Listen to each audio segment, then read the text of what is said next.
அன்பில் கிராமத்தில்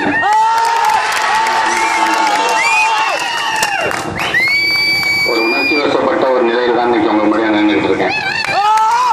மக்கள் பணியாற்ற எப்படி என்னோட தாத்தா அன்பில் அவர்களும் என்னோட தந்தை அன்பில் பொய்யாமலி அவர்களும் தற்போது என்னோட சித்தப்பா அன்பில் பெரியசாமி அவர்களும் மக்கள் பணியாற்ற எப்படியெல்லாம் செயல்பட்டு கொண்டிருக்கிறார்களோ அதே போல தலைவர் கலைஞர் மற்றும் தளபதி அவர்களுடைய ஆதரவோடு எனக்கு மாநில இளைஞரணி துணை செயலாளர் என் தந்தை வகித்த அதே பொறுப்பு என்னை நம்பி ஒப்படைத்திருக்கிறார்கள்.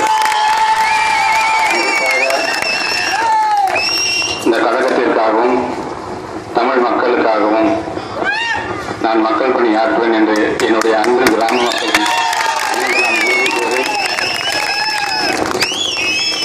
அன்பு கிராமத்து மக்கள் மட்டுமல்லாமல் என்னுடன் கூட வந்த என்னுடைய நண்பர்கள்